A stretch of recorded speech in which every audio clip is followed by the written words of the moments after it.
La nación es algo difícil de definir. Es un territorio, es una estructura jurídica, lo crea una constitución, una historia. Una nación se conforma también en contraposición a otros. Vladimir Putin invadió Ucrania con el objetivo de acabar con la aspiración nacional ucraniana. Sin embargo, le dio más razón de ser y de unidad. La invasión rusa desató un proceso de toma de conciencia nacional. Se empezaron a reivindicar esos elementos que habían tomado a lo largo de la historia como ucranianos. De repente, Europa volvía a vivir una guerra, pero también la creación de una nación en pleno siglo XXI. Una nación que paradójicamente sí que tiene un Estado, pero que ahora está buscando la esencia que defina al pueblo que lo habita. Yo soy Eduardo Saldaña y esto es No es el fin del mundo. No es el fin del mundo, el podcast semanal del orden mundial. Bueno, hoy hemos vuelto a cambiar el orden de las voces y es por una buena razón. Hoy nos acompañarán, como es habitual, David Gómez. Hola, David. Hola, Edu, ¿qué tal? Y Fernando Arancón. Hola, Fernando. ¿Qué tal? Golpe de Estado. Sí, aquí, un coup d'état. ¿Qué tal estáis, a la chicos? regencia. Es verdad. Muy bien. Soy el Godoy de No es el fin del mundo. El porqué del tema de hoy os lo cuento yo.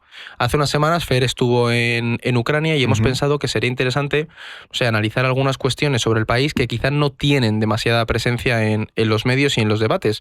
¿Algún detalle que quieras añadir, Fer, a esto? No, lo has resumido bastante bien. Por aclarar un poco, este viaje lo organizaba la ONG alemana NOST con dinero de la Comisión Europea. El objetivo era que periodistas de distintos países europeos conocieran sobre el terreno la perspectiva ucraniana y cómo es la vida un poco allí. Pero de todas formas, que no se asuste el oyente, que esto no es para hablar del viaje, sino para... Claro, no. Es para analizar en profundidad cómo es esa revolución identitaria o nacionalista que ahora mismo hay en Ucrania. ¿Y vamos a hablar de si en Ucrania hay nazis o no, Fer? Vamos a hablar de ello porque yo creo que es algo que hay que abordar a lo largo del episodio y creo que también recomendaremos algún libro por si quienes nos escuchan quieren aprender un poquito más sobre este país. Es muy útil porque hace poco recomendamos uno creo que fue el de la Fórmula 1 y nos escribieron que muchas gracias, así que mira, un poco más de cultura.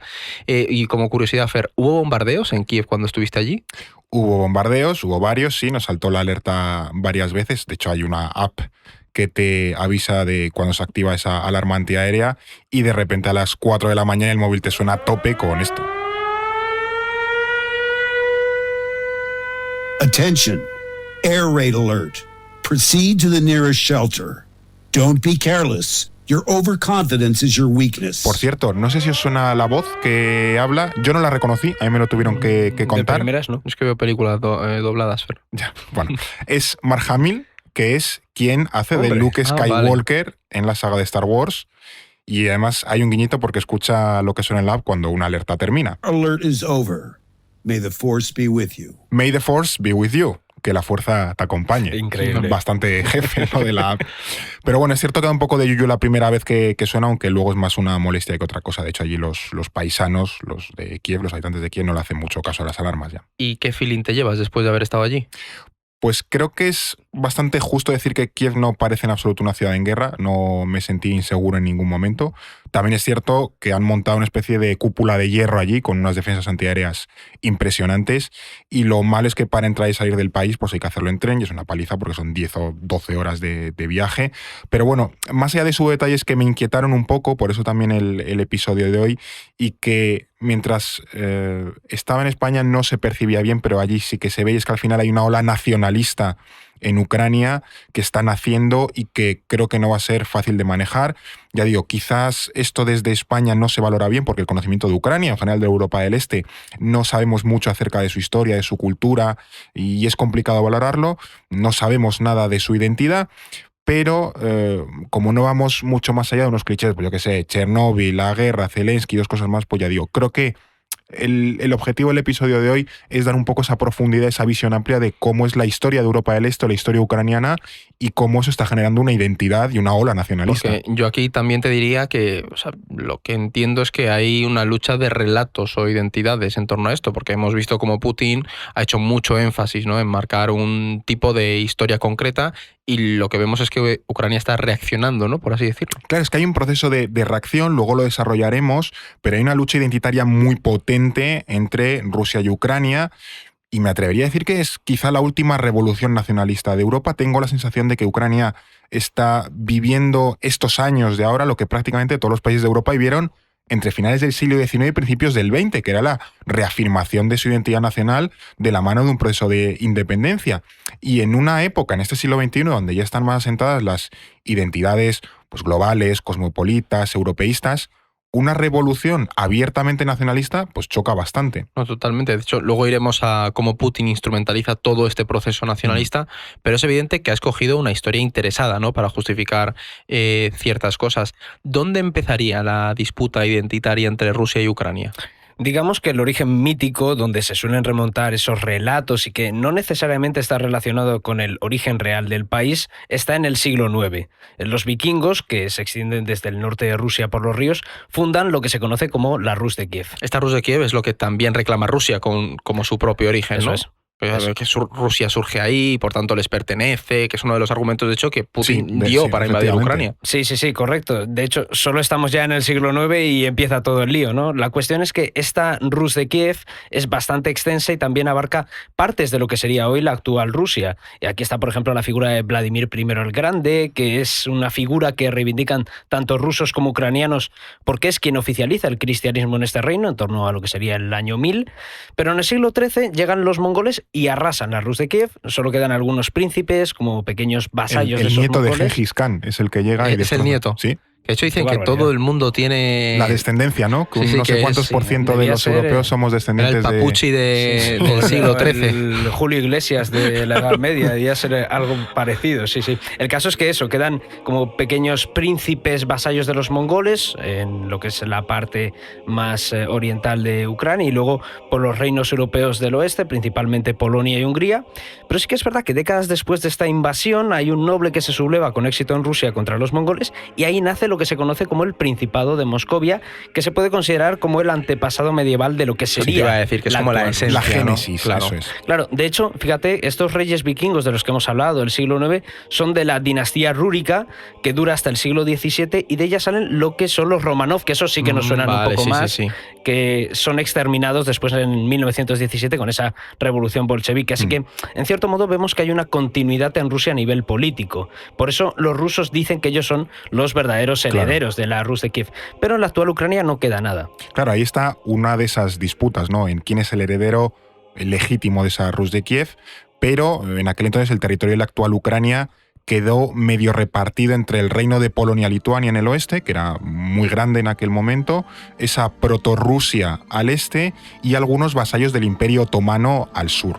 De hecho, incluso había zonas en el este de Ucrania que directamente estaban vacías, no había ningún estado o entidad política relevante gobernando eso. Claro, y esto es así hasta mediados del siglo XVII. En ese momento hay una revuelta de los cosacos, que son los guerreros y gobernantes de la zona, contra esa dominación polaca que había. Entonces crean una entidad en el centro de Ucrania que se llama el Hetmanato cosaco, y ese puede considerarse el origen moderno de la nación ucraniana, ya que también comienzan a utilizar una lengua que es la antecesora del ucraniano actual, ¿no? Pero ¿cuál era el problema para ellos? Lo que hemos comentado, ¿no? Que es que estaban en medio de 3 imperios, ¿no? Así que aquello no podía acabar nada bien. Eso es lo que yo veo, que están ahí como apretujados constantemente entre esa pulsión, ¿no? Entre Rusia, Polonia, tuvieron el esa mala suerte de caer en una zona del planeta que... También por lo llano que es el país, ¿puede influir eso? Sí, además Rusia siempre ha buscado una expansión hacia el Mediterráneo, entonces como el sur, la zona de Crimea, luego iremos a ello, era un poco la salida natural, era una zona muy, muy cotizada. Y estos cosacos, de ahí viene el dicho de beber como cosacos, pues era esta gente, para mantener su independencia intentan ir aliándose con diferentes actores según la situación, hasta con Rusia. De hecho, los cosacos llegan a estar aliados con Rusia, pero acaban perdiendo su territorio y de hecho acaba partido en dos. La orilla occidental del río Dnieper, que para quien tenga un poco el mapa de Ucrania es ese río que cruza de norte a sur, efectivamente, con una curva a lo largo, pero de norte a sur, pues la orilla izquierda, por así decirlo, va para Polonia y la orilla derecha, la oriental, para Rusia. Y a los otomanos, al Imperio Otomano, que ya empezaba a estar un poco en decadencia, les queda el sur y Crimea. Y de unos cuantos siglos van a estar en los vaivenes imperialistas, lo que tú comentabas, del este de Europa.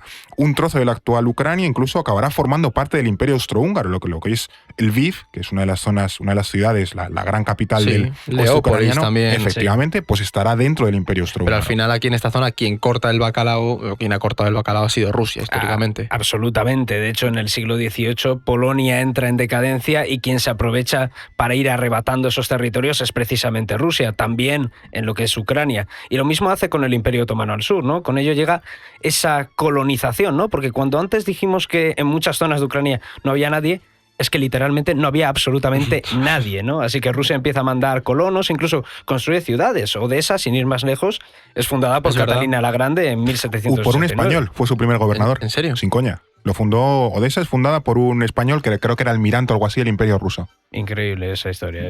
Yo no tenía sabía, ni idea. No recuerdo ahora el nombre, pero sí, era un español. O sea, si hubiera tenido que poner dinero por una persona, lo último que hubiera dicho es que era una persona española. El caso es que a Odessa llega la cultura rusa en todas sus formas, ¿no? Arte, arquitectura, la lengua, también la comida, y solamente en esa parte occidental, en las zonas que Rusia no controla, queda algo de esa influencia polaca.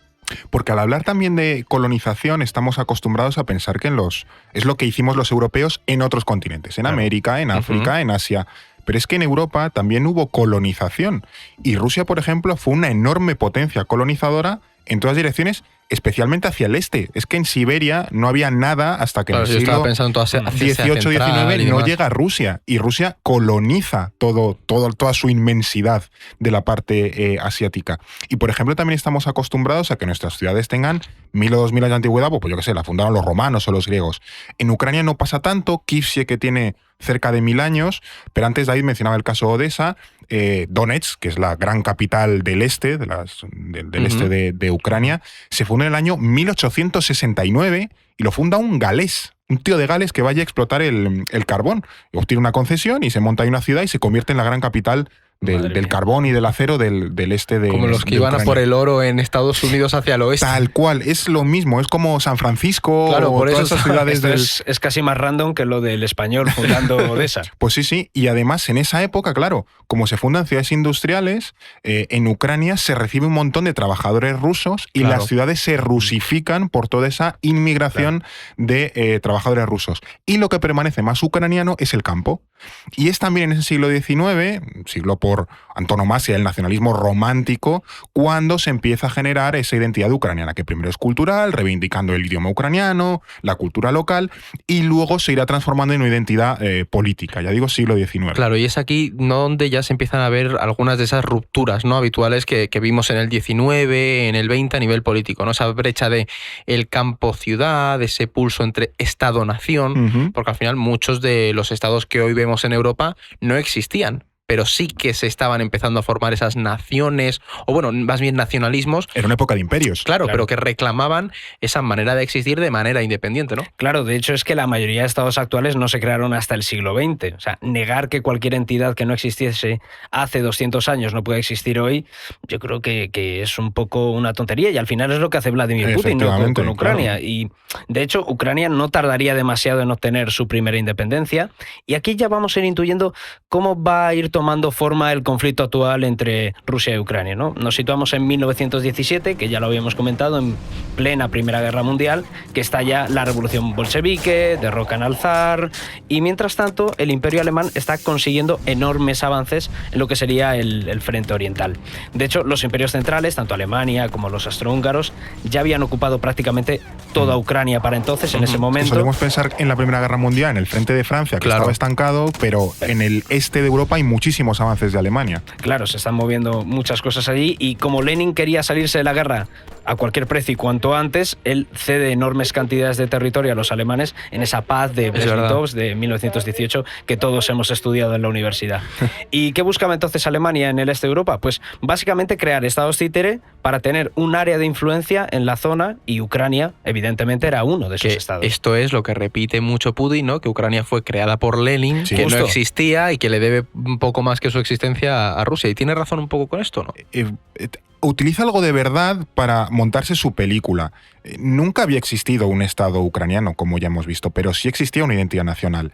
Lo que hace Lenin no se inventa un país ficticio, que es lo que dice Putin, sino que apela al derecho de autodeterminación de los pueblos para que esa identidad ucraniana obtenga un Estado propio.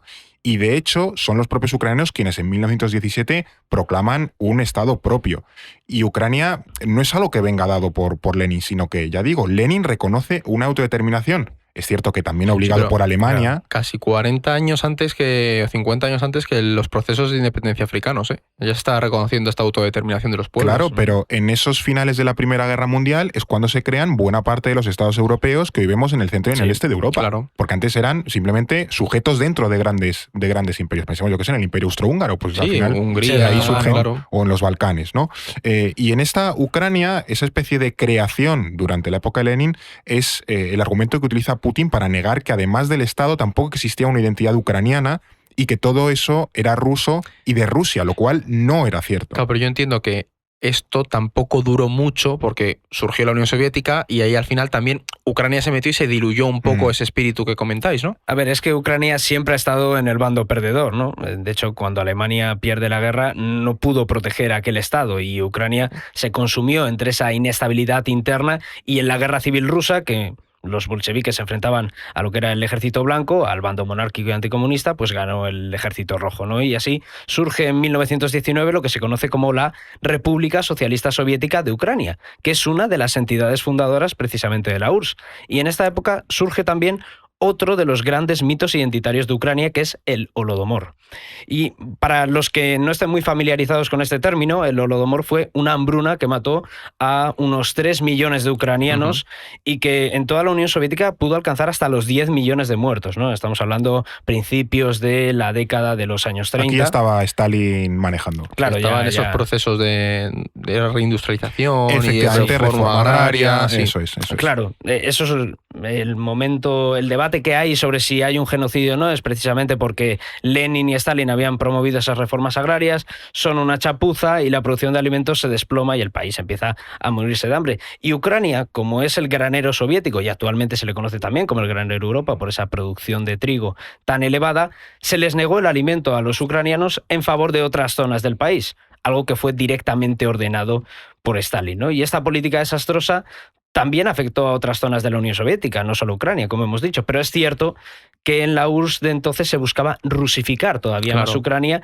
y que el campesinado ucraniano suponía un obstáculo en este proceso. Y conociendo a Stalin, no me extrañaría que decidiese matar 2 pájaros de un tiro. Así que es probable que ambas lecturas, esa de si es genocidio o si fue una chapuza, pues yo creo que son complementarias. Y si aquí nos fijamos en lo que cuenta David, los choques entre las olas rusificadoras de Ucrania y la reivindicación de la identidad ucraniana cada vez son más violentas. Claro. O sea, cada vez va a más. Y empezaron eso, con alianzas entre los países medievales. Luego ya se suma la colonización. Ahora directamente te estás cargando a millones de campesinos. Y esto iba generando entre los ucranianos o entre el nacionalismo ucraniano un pozo y una acumulación de afrentas con Rusia, porque siempre les han negado la independencia y tampoco han dudado en generarles un sufrimiento si con ello Rusia salvaba la papeleta. Y con la Segunda Guerra Mundial volvemos a tener la misma situación, porque los nazis invaden la URSS en el año 41 y algunos elementos nacionalistas ucranianos ven esa oportunidad de librarse del control ruso, así que deciden apoyar a los invasores. Esos colaboracionistas. Efectivamente, fue algo minoritario, pero efectivamente existió un colaboracionismo ucraniano con los nazis, como existió colaboracionismo en mayor o menor medida en todos los territorios ocupados, por otro lado. De todas formas, esto no dura mucho, porque la represión nazi es tan salvaje que en poco tiempo los ucranianos dejan de apoyarles. Y solo en Ucrania, para que tengamos un poco las cifras en la cabeza, los nazis exterminaron a 1,5 millones de judíos y se calcula que entre 5 y 7 millones de ucranianos murieron durante la guerra. Son cifras de muertes similares a las que tiene Alemania en toda la guerra. Y, por supuesto, muchísimas más que las que tiene el Reino Unido, Francia y Estados Unidos juntos. Solo en bajas militares se calcula que Ucrania tiene cerca de 1,5 millones de bajas. Así que Ucrania hizo un esfuerzo infinitamente mayor por derrotar al nazismo dentro de la URSS que por congraciarse con el régimen de Hitler. Pero es cierto también que en ese momento surgen personajes bastante turbios como Stepan Bandera. Claro que Stepan Bandera, para quien nos está escuchando no lo conoces, es una figura muy reivindicada dentro del nacionalismo ucraniano. Digamos que es así como un héroe de la patria, pero no deja de ser un personaje polémico, como decía Fer, porque tuvo una colaboración bastante estrecha con los nazis y hoy buena parte, Por no decir eso te iba a todos. decir, Sí. buena parte de los seguidores son grupos de extrema derecha. Sí, Entonces, de hecho, gran parte del argumentario rusófilo de la desnazificación de Ucrania viene precisamente por la reivindicación de figuras como la de Stepan Bandera, que Sí. es uno de los símbolos de las corrientes ucranianas más nacionalistas. Por intentar situar un poco al personaje, Sí, que en él- España no es muy conocido. no, pero claro, es que esto pasa por otros países de Europa del Este también. Claro. ¿eh? Sí, absolutamente. Y también en los Balcanes, en definitiva, el nacionalismo y la vinculación. Sí, los croatas con los ustachas tienen Sí, un problema Eso similar. es sí. también una cosa bastante tocha. Hablando de Stepan Bandera, que seguramente la gente no lo conoce mucho, él ingresa en la Organización de Nacionalistas Ucranianos en 1929, que es en el momento en el que se funda, va creciendo en esa organización y cuando los servicios secretos soviéticos asesinan a su líder en el 38, Bandera encabeza una escisión que se llama la OUN-B, es decir, una parte... No, se fue muy curraron mucho el original, nombre. eso te iba a decir. Desde luego que no. No sé si es B porque es otra o B por bandera. Pero bueno, en todo caso, esta organización forma 2 batallones para el ejército nazi y cuando Alemania invade la Unión Soviética, Bandera proclama la independencia de una Ucrania que se alineará con esa Alemania nazi. Pero ¿qué pasó? Que a los nazis esta idea de una Ucrania independiente no les gusta y meten a Bandera en el campo de concentración de Sachsenhausen hasta 1944, cuando le liberan para que esa facción de la Organización de Nacionalistas Ucranianos combata a los soviéticos que están remontando en la guerra. Y luego ya en el 59 el KGB va a asesinar a Bandera con cianuro, lo envenenan. Y ahora bien, ¿era Bandera un nazi? Que es el gran debate, Es ¿no? el que gran tenemos. debate, sí. Yo creo que probablemente no. Pero lo que está claro es que sí era un fascista y que aspiraba a un régimen fascista.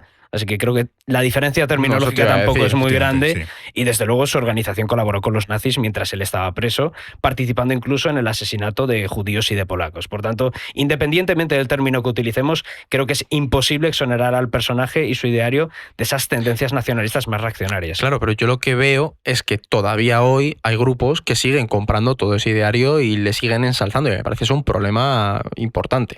Sí, de hecho, una de las avenidas más grandes de Kiev tiene el nombre de Stepan Bandera, para que veamos la relevancia del personaje. Y también OUN-B, su organización, va evolucionando con el tiempo, acaba reconvertida en partido político, que aunque marginal en la política formal, sí que mantiene grupos extremistas muy movilizados. De hecho, algunos de esos grupos participaron en el Maidán de 2014 y también en la guerra, en la guerra de 2014 y, por supuesto, en la invasión actual.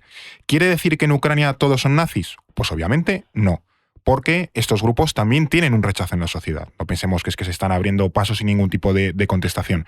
Pero es evidente que su movilización, su alta movilización, sí que les genera cierta influencia, sobre todo en un país en guerra. Claro, y además yo entiendo que estos grupos de extrema derecha tienen una posición muy firme con esa creación del nacionalismo ucraniano Claro. actual y que al final la invasión o batallas como la de Mariupol, ¿no?, han legitimado un poco ese argumento, ese fondo nacionalista que estos grupos han ido impulsando. Claro, se han creado o incluso reforzado muchos mitos de origen claramente ultraderechista. Te doy algunos ejemplos que vi en Kiev. Uno es el regimiento Azov, que fue el que luchó en Mariupol, en la planta Azovstal, esa resistencia casi numantina, y que tiene una impronta y un origen claramente ultraderechista. En el Maidán, en una de las plazas donde se fue la revolución esta del año 2014, hay un césped con banderitas donde se recuerda a los caídos en esta guerra. Y algunas banderitas pues tienen la foto del difunto, flores, algún mensajito y demás. Bueno, pues el regimiento Azov tiene su propia parcelita de ese césped con sus propias banderas diferenciadas. Justo en la acera de enfrente hay una enorme pancarta que pide la liberación de los prisioneros de Azovstal, muchos de los cuales son del regimiento Azov. Y en la manzana siguiente, en la misma avenida, hay un enorme mural dedicado al regimiento Azov. Todo esto, ya digo, el centro de Kiev. Y al final es un mito que se ha creado y que probablemente engarce con una unidad o identidad propia, Claro, que se ha sacrificado a niveles extremos para luchar contra los rusos. Yo esa parte la entiendo, pero no deja de tener un pozo bastante preocupante. Y luego hay cosas peores porque en un pase subterráneo cerca del Maidán había tiendas con sudaderas con la cara de Bandera. Entonces, no era ver raro tampoco ver símbolos, incluyendo banderas rojas y negras, que hacen referencia al ejército insurgente del pueblo, que eran básicamente las tropas paramilitares de Bandera. Entonces, por muy heroica que fuese su lucha, le veo bastantes fisuras a reivindicar los símbolos de un grupo paramilitar abiertamente fascista y de su líder. Claro, pero es en esa dinámica de creación de la identidad nacional en contraposición al otro, Claro. Si el otro te usa esa aspiración o esa mitología soviética, por así decirlo, que fue el que te oprimió, tú dices, pues cojo lo que luchó contra esto. Y que tú tampoco tienes más símbolos. Claro, es que solo tienes eso. O sea, yo entiendo que eso es algo realmente complejo, pero a su vez Sí. tiene un potencial peligroso que no podemos pasar por alto. No es el fin del mundo, el podcast semanal del orden mundial. Otro de los símbolos de esta guerra, que también creo que es controvertido, es el estatus de Crimea. Porque recordemos que Rusia se la anexionó ilegalmente en 2014 y es uno de los grandes objetivos ucranianos en esta guerra, ¿no? Para ello, recuperarla, digamos que es golpear al orgullo ruso, ¿no? Pero creo que es importante que expliquemos brevemente de dónde viene también esta disputa. Pues mira, Edu, en Crimea de toda la vida vivían los tártaros de Crimea, que son un pueblo de origen túrquico, y que cuando el imperio ruso se expande hacia el sur, Crimea se convierte en un objetivo prioritario, como comentaba Fer, porque tiene un valor enorme para controlar el Mar Negro y tener esa salida hacia aguas calientes del Mediterráneo, que es una obsesión geopolítica de Rusia. hacia Podríamos Estambul, hacer en aquel momento. un capítulo de la geopolítica geopolítica del Mar Negro, o la geopolítica de los mares en Europa, el Mar de Sí. Azov, Mar Negro, Mar del Norte, porque molaría mucho. Ya eso. estábamos tardando en apuntar un nuevo tema, que es algo que no Tú suele lo has pasar dicho, digo, habitualmente. se lo voy a recurrente. decir, Pero sí, me parece una gran idea. Y volviendo un poco a la historia de Crimea, vemos que los rusos, cuando se expanden hacia el sur, colonizan la península de Crimea y, de hecho, Stalin deportó a un montón de tártaros, lo que supuso realmente un Otro genocidio. más, va teniendo una lista larga. De hecho, Stalin. aquí Ucrania creo que fue a Eurovisión hace unos cuantos Sí. años con una canción llamada Es 1944 verdad. Y que gana. denunciaba este genocidio. Sí, en 2016, que es la penúltima vez que ganó Eurovisión, luego fue la del año pasado con Estefanía, y fue precisamente con eso, con una canción que trataba la deportación de los Mira, tártaros David, de Crimea. Villar, Fórmula 1, Eurovisión. Ah, le da todo, ¿eh? Lo ha sacado Fer esto, lo ha sacado Fer. Bueno, sigamos con Crimea. Pero bueno, el caso es que en 1954 Nikita Khrushchev transfiere Crimea de Rusia. De hecho, una cosa, David, que creo que esto es importante aclararlo. Ucrania era parte de la URSS, pero tenía una autonomía administrativa, ¿no? Porque a lo mejor quien nos está escuchando le puede costar entender eso de que se transfiere de una a otra cuando eran parte del mismo país. Claro, es que, como hemos comentado antes, Ucrania era una república socialista autónoma dentro de esa Unión Soviética, como también lo eran Rusia, Georgia o Kazajistán, por Una poner unión algunos de ejemplos. repúblicas socialistas Claro, soviéticas. Es que el propio efectivamente. nombre ya te da Sí, lo pistas de digo, cómo no, se no, llama. da mucho pie a la interpretación. Salvando las distancias, por poner algún ejemplo más cercano, es como si una provincia de España, como si Albacete, pasara de Castilla-La Mancha a la región de Murcia. Un imperialismo murciano. Claro. O vamos a cambiar de sitio a Guadalajara, que es donde le toca la fibra. Ahí me toca la patata. Bueno, volvamos al tema de la Unión Soviética mejor. El caso es que esta decisión de Khrushchev a menudo se lee como un regalo arbitrario o un gesto simbólico. Y ahora la Rusia de Putin lo impugna y quiere deshacer, ¿no?, ese regalo. ¿Fue así ciertamente? La verdad es que no. Es cierto que había disputas internas en el Kremlin y que Khrushchev buscaba algo de apoyo en Ucrania, pero eso no lo explica todo. Sobre todo porque en esa época Crimea era una región extremadamente pobre, desconectada físicamente de Rusia. Ahora hay un puente, lo construyó Putin, pero antes no había. Casi se lo vuelan. Casi se lo vuelan, efectivamente, pero entonces ni puente ni nada. Entonces, la República de Rusia no podía mantener ni desarrollar Crimea. En ese aspecto, la cesión también era para que Ucrania desarrollase Crimea y la gestionase de forma mucho más eficaz. En Ucrania tenían mucha experiencia a nivel agrario, de nuevo recordemos el granero de Europa, y a nivel hidrológico, que era justo lo que necesitaba Crimea, cultivos y agua. Y de hecho lo consiguieron en muy pocos años los ucranianos. Además, hay que pensar que en ese momento absolutamente nadie en la URSS podía imaginar que Ucrania sería un estado independiente en el día de mañana, ¿no? Era un territorio soviético más que al final del día dependía directamente de Moscú, ¿no? Por eso la cesión de Crimea se trataba de una cuestión más administrativa que no tenía demasiada enjundia. Y sobre todo que salió bien. O sea, es que la finalidad era de desarrollar la península y salió bien. Sí, en ese sentido. Bueno, sí es que funcionó. tenía sentido. Claro. Sí. De todas formas, aquí es un poco peligroso también comprar cierto discurso de que todo lugar con mayoría de rusos es Rusia, porque es un poco lo que juega el relato nacionalista ruso. Puro irredentismo. Exactamente. Hay varias cosas que son evidentes aquí en el caso de Crimea. Primero, que Rusia reconoció Crimea como ucraniana tras la independencia en los 90. Segundo, que Ucrania nunca ha discriminado o perjudicado a Crimea dentro de su estado, y además que la anexión rusa de Crimea en 2014 fue por la fuerza y con un falso referéndum, como hemos mencionado antes, por lo que carece de cualquier legitimidad o validez. Y además también hay que recordar que Crimea votó mayoritariamente a favor de esa independencia de Ucrania en el referéndum de 1991. Con un nivel de apoyo más bajo y con un nivel menor de participación que en el resto de provincias de Ucrania, sí, pero fue a favor igualmente. Claro, pero ahora el contexto ha cambiado. Es decir, ahora Ucrania quiere recuperar un territorio que, aunque sea suyo, está poblada y colonizada en buena medida por ciudadanos de origen rusos o de cultura rusa, y en cierta medida estos son su enemigo actual, ¿no? Y esto a mí me parece un tema bastante complicado porque más allá de la cuestión militar, yo me pregunto, ¿qué va a pasar con todos esos rusos, rusófonos, rusófilos, si Ucrania recupera Crimea? Es muy buena pregunta porque antes de la aparición de esos hombrecillos de verde, que es como Rusia ocupa militarmente Crimea en 2014, la mayoría de la población, aunque ucraniana de nacionalidad, era de ascendencia rusa o hablaban ruso o tenían mayor simpatía por Moscú antes que por la Unión Europea.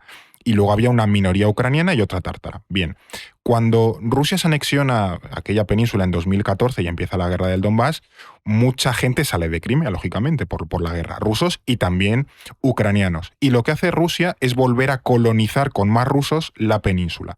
Se estima que más o menos de 1 millón de rusos nuevos han llegado desde entonces. Crimea es, como hemos dicho, un territorio por derecho ucraniano, aunque esté ocupado ilegalmente por Rusia. Pero es una pregunta muy lícita la de qué va a hacer Ucrania con toda esa gente si retoma la península, en el hipotético caso de que lo consiga. Hay varias opciones. Una es que Ucrania acepte que los rusos que quieran o que cumplan ciertas condiciones se puedan quedar. Pero eso implica reconocerles ciertos derechos y para Ucrania puede ser un problema que haya tanto prorruso o ruso en una región disputada y tan importante para el nacionalismo ruso. Para evitar esto, es más verosímil pensar que en Kiev, en la capital, quieran ucranizar Crimea. Y eso pasa por expulsar a los rusos y colonizarla con ucranianos, claro. Y básicamente es echar masivamente a cientos de miles de personas de un territorio por razón de su identidad política, que es nación, etnia, lengua y tal. Y eso es cometer un genocidio. Y esas grandes recolocaciones de población fueron muy habituales tras las 2 guerras mundiales, al reordenarse las fronteras, y fueron dramáticas. Por aunque no sea un fenómeno muy conocido, murieron cientos de miles, millones de personas en esos grandes movimientos de personas. Y cometer un genocidio, pues está bastante feo. Y esta disyuntiva, eso que tú planteabas, a mí también me surgió cuando oía a varios responsables ucranianos hablar de que todos esos colonos rusos deberían ser expulsados cuando retomasen Crimea. Yo se lo planteé y su respuesta fue que no sería una expulsión masiva porque se vería caso a caso quién podía quedarse y quién debía irse.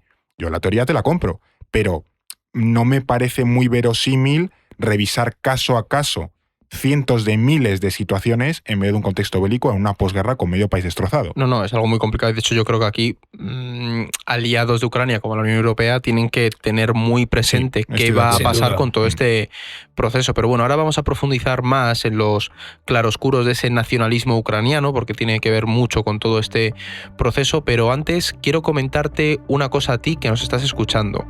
Si podemos hacer episodios como este es porque gente como tú, que nos escucha, nos lee y nos sigue, nos apoya también suscribiéndose. Esa aportación nos permite seguir adelante. Así que si te lo puedes permitir, te pido que te suscribas. De hecho, te vamos a dar un 10% de descuento con el código podcast. Así que puedes ir a elordenmundial.com/suscríbete y usar el cupón para llevarte ese descuentillo.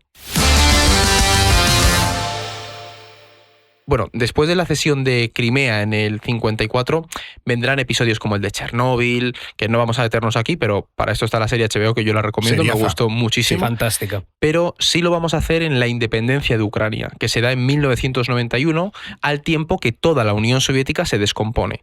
¿Cómo son esos años en Ucrania y sobre todo cómo va tomando forma esa identidad nacional en un nuevo momento de independencia? Bueno, lo primero que tenemos que pensar es que los poco más de 30 años que lleva Ucrania siendo independiente es el mayor periodo de independencia que jamás han tenido en toda su historia. O sea, es algo que también le pasa a otros muchos países de Europa del Este o del propio espacio postsoviético mismamente. Pero como hemos visto, el nacionalismo ucraniano siempre ha buscado alejarse de la influencia y del control ruso, así que en poco tiempo surgirían fricciones con Moscú. No será en los años 90 porque se vive una crisis económica atroz, ¿no?, como consecuencia de ese colapso soviético, pero sí ya en los primeros 2000, ¿no?, porque Ucrania vivió una de las llamadas revoluciones de colores. Todo es muy de Soros, ¿eh? Chupito. Sí, sí, sí. ¿Ha dicho Soros? Chupito. Claro, totalmente. Era el que nos faltaba aquí en la mesa.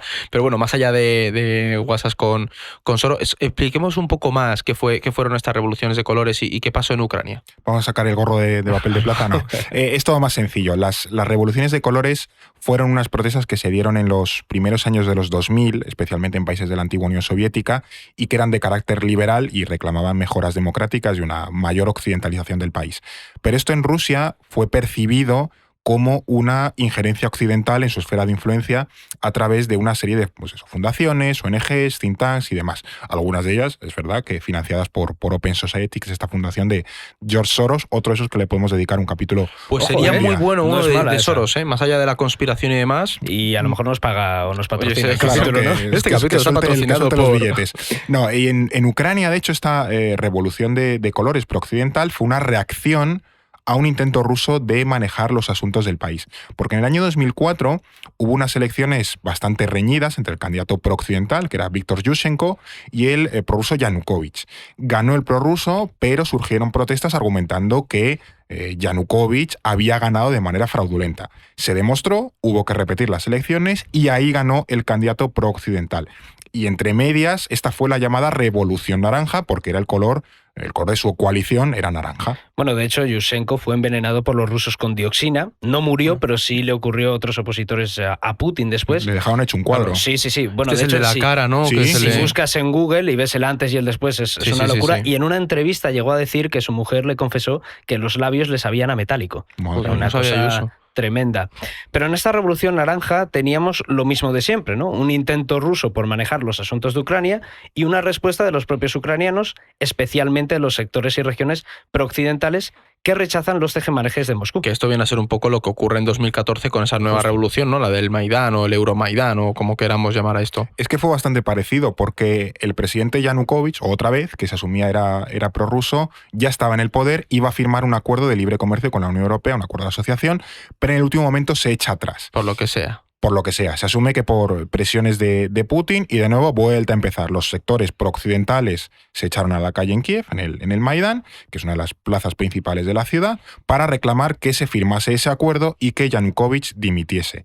La respuesta gubernamental fue una represión salvaje, fue brutal.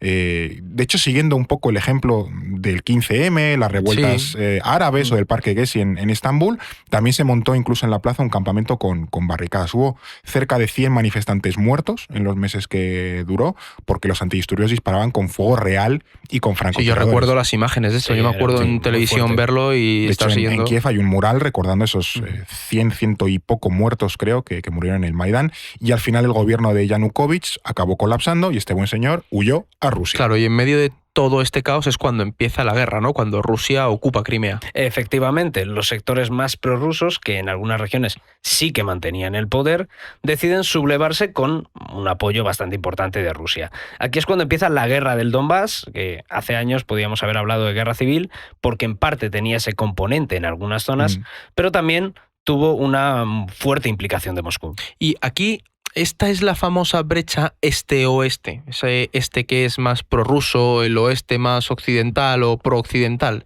Sí, aunque he de reconocer que cada vez soy menos partidario de esa simplificación y sobre todo después de la invasión de 2022. Yo explico esto.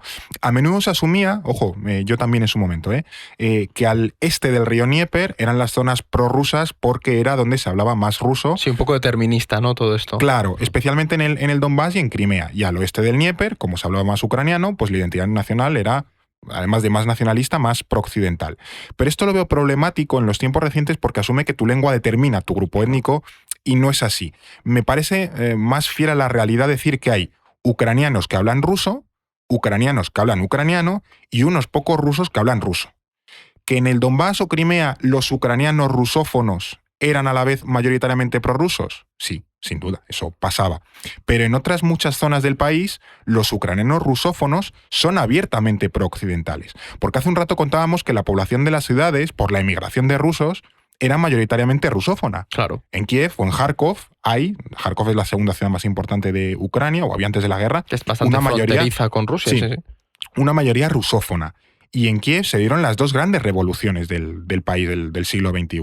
Y todavía hoy la gente en Kiev habla en ruso o lo mezcla con el ucraniano. Yo, de hecho, hasta he oído a militares ucranianos hablar en ruso. No dudo que fuesen espías, me refiero, no creo que fuesen tan idiotas. Es una lengua normalizada el ruso. El problema, y aquí me parece otro debate complicado, es hasta qué punto en Ucrania se plantea que el ruso o lo ruso forme parte de la identidad ucraniana o se va a rechazar como algo completamente ajeno y extraño. Claro, sobre todo porque puedes generar una contrarreacción en esa comunidad que ya forma parte de tu nación, ¿no? Claro. O sea, yo ahí y sobre lo veo todo bastante... que mucho ucraniano rusófono con la invasión directamente dicen, yo no quiero esto. Claro. Si tú eras prorruso, tenías cierta simpatía por Rusia, pero de repente están invadiendo tu país y destrozando tu pueblo o tu ciudad, tú no dejas de apoyar eso. Que centrarlo en la lengua o en algo cultural puede ser demasiado peligroso. Bueno, de hecho, al hilo de todo esto que estáis comentando, hay un dato muy llamativo que encontré leyendo Las puertas de Europa, de Sergei Plotkin. Es muy bueno, que me parece una obra fantástica y muy recomendable. En eso que queremos recomendar libros, pues me parece que este es de obligada lectura.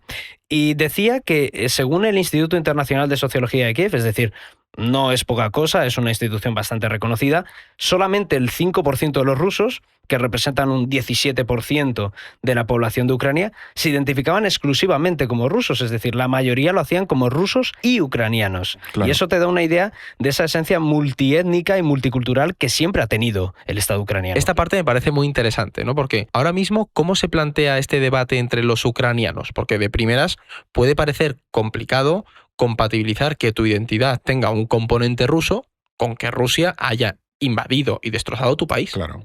A ver, es un equilibrio delicado, sin duda, y es lógico que exista ese rechazo. Pero creo que aquí hay que distinguir también varios niveles de lo ruso para separar el grano de la paja. Por un lado está el Estado ruso, Rusia como entidad política. Por otro lado, tendríamos el imperialismo ruso, que es una visión específica que ahora mismo domina y mueve el Estado ruso y que es lo que motiva la invasión rusa de Ucrania. Y por otro más, tendríamos la cultura o la lengua rusa, que es algo de siglos, que trasciende el Estado ruso y que es instrumentalizada por el imperialismo ruso y el régimen de Putin para justificar ciertas cosas. ¿Tiene un problema Ucrania con el Estado ruso? No necesariamente. Si Rusia mañana fuera un Estado democrático o respetase la soberanía ucraniana, yo creo que estaría resuelto todo. Sí. Alemania y Francia a finales del siglo XIX se llevaban a matar y hoy son estrechos socios, los mejores amigos de Europa. Por eso con los Estados pasa lo mismo prácticamente, ¿no? ¿Tiene un problema Ucrania con la cultura rusa? Parece que tampoco, ¿no? Ya hemos contado que se habla ruso de manera extendida y muchas tradiciones y elementos culturales son compartidos con Rusia. Porque tienen una historia compartida. Claro, y el idioma ucraniano también se parece al polaco y nadie dice que Ucrania sea Polonia o los ucranianos sean polacos, ¿no?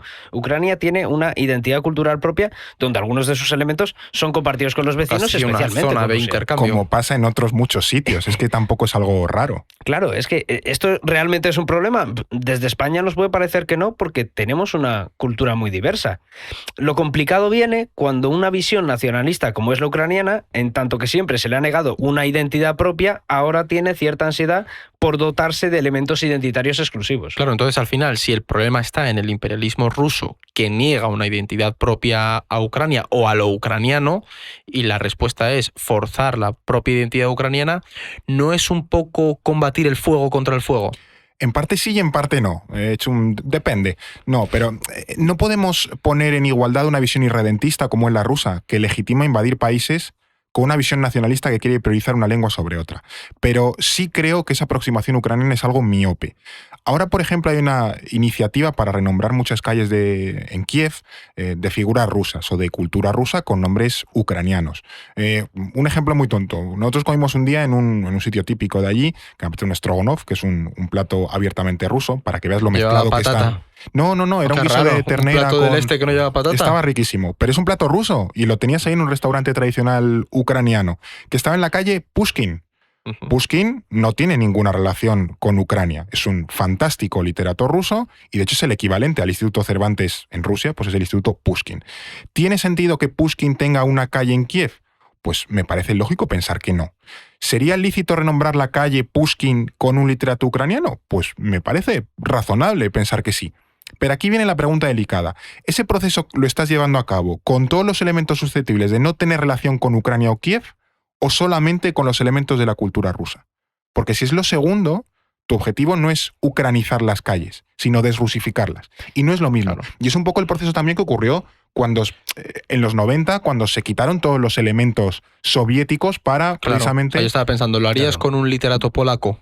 Eso Pues es. o uno húngaro, porque hay minorías Esa. húngaras, hay minorías rumanas, o sea, todo eso existe en Que estamos Ucrania. ucranizando, desrusificando. Claro. Es buena reflexión. Ese es el debate, ¿no? Además, el argumento de que todo es fruto de la colonización te lleva a contradicciones o a decisiones complicadas. Asumiendo tal cosa, ¿con qué elementos te quedas entonces? ¿Derribas las catedrales y monumentos construidos durante el Imperio Ruso? Claro. ¿Te cargas todo lo que se hizo en tiempos de la Unión Soviética? Si casi todo tiene alguna relación con Rusia o lo ruso, o te lo apropias o lo desechas, no hay más. Y es lo que hablábamos antes, es difícil generar un discurso más o menos integrador de asumir unos símbolos, el idioma, los monumentos, platos de comida también, como comentaba Fer, mientras rechazas las dinámicas que llevaron a ellos, como es el Imperio Ruso.